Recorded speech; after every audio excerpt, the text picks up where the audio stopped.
Shalom, selamat pagi Bapak Ibu, Saudara-saudara dan keluargaku yang diberkati Tuhan Yesus Kristus. Firman Tuhan pagi ini saya ambil dari kitab Yohanes pasal 8 ayatnya yang ke-12. Demikian firman Allah.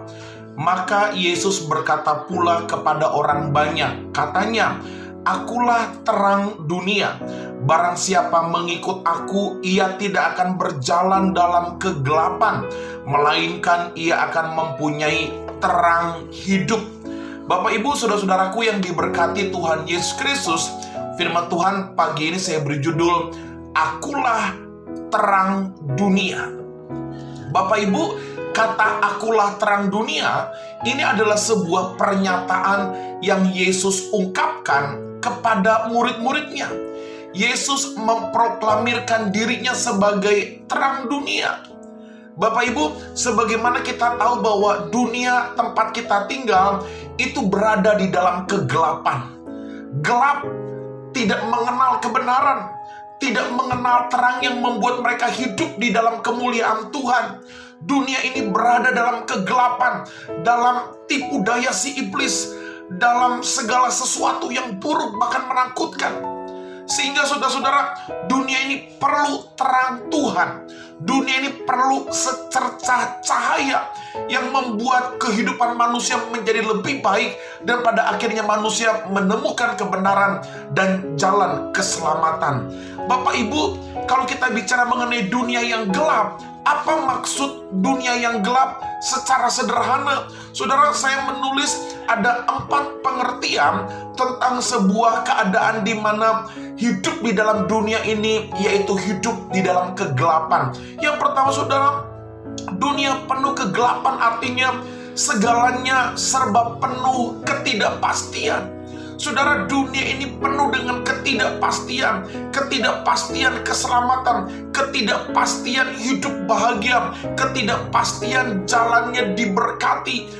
Dunia ini penuh dengan tanda tanya, penuh dengan misteri.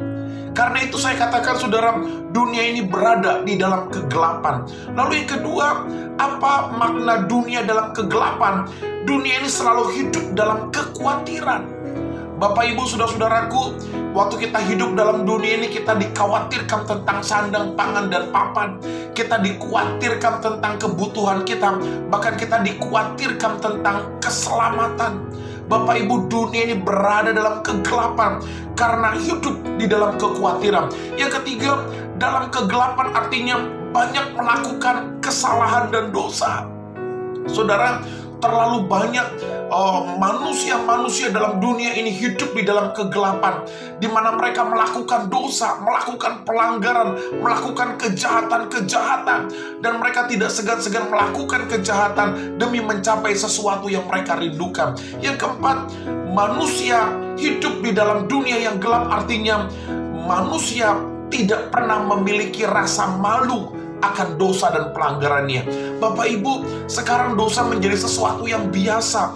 Dosa menjadi sesuatu yang lumrah. Kenapa? Karena tidak ada perasaan malu akan dosa. Manusia dengan terang-terangan melakukan dosa. Karena itu saya menyimpulkan, saudara, dari keempat tadi, dunia ini berada dalam keadaan gelap. Saudara-saudara sekalian yang dikasihi Tuhan Yesus Kristus, kalau dunia ini berada di dalam kegelapan, saya mau katakan sebagai anak-anak Tuhan, jangan biarkan hatimu juga mengalami kegelapan. Jangan biarkan pikiranmu di dalam kegelapan. Jangan biarkan keyakinanmu, imanmu kepada Tuhan juga hidup di dalam kegelapan. Pagi ini, saudara, saya mau katakan, engkau perlu Yesus. Engkau perlu juru selamat di dalam Yesus Kristus Tuhan, karena Yesus adalah terang dunia. Saudara-saudara sekalian, sekarang kita akan bahas tentang pernyataan Yesus bahwa Yesus adalah terang dunia. Apa yang akan Yesus terangi di dalam hidup kita sehingga kita menikmati berkat dan kemuliaan Tuhan? Yang pertama, saudara, Yesus menerangi tujuan hidup kita. Bapak Ibu, untuk apa kita lahir di dalam dunia ini? Untuk apa kita berada di dalam dunia ini? Bapak Ibu harus mengerti, tujuan hidup kita di dalam dunia ini. Jangan kita seperti air di daun talas yang mudah diombang-ambingkan oleh pengajaran-pengajaran dunia yang menyesatkan, diombang-ambingkan oleh kehidupan-kehidupan yang kompromi dengan dosa. Bapak Ibu harus paham tujuan hidup kita di dalam dunia ini.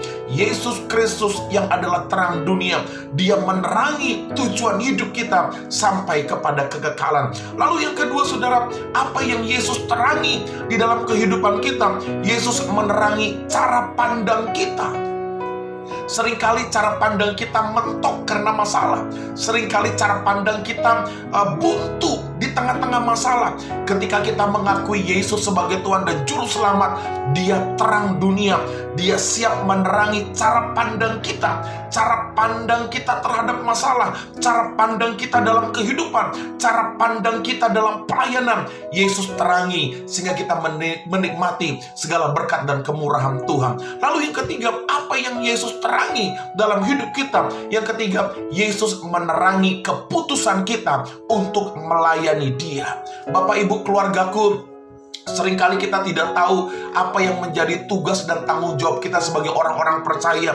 Allah memanggil kita untuk melayaninya. Allah memanggil kita untuk melayani Raja di atas segala raja. Yesus adalah terang dunia, menerangi panggilan kita, menerangi panggilannya untuk kita melayani Tuhan, melayani Raja di atas segala raja. Bapak Ibu, saudara-saudara sekalian, ini hal yang penting yang harus kita pahami. Ketika Yesus menyatakan dirinya sebagai terang dunia, Dia siap menerangi tujuan hidupmu, Dia siap menerangi cara pandangmu, dan Yesus siap menerangi panggilannya untuk kita melayani Tuhan. Selamat pagi keluargaku, mari undang Yesus masuk dalam hatimu. Minta pimpinan Tuhan Yesus yang adalah terang dunia. Shalom.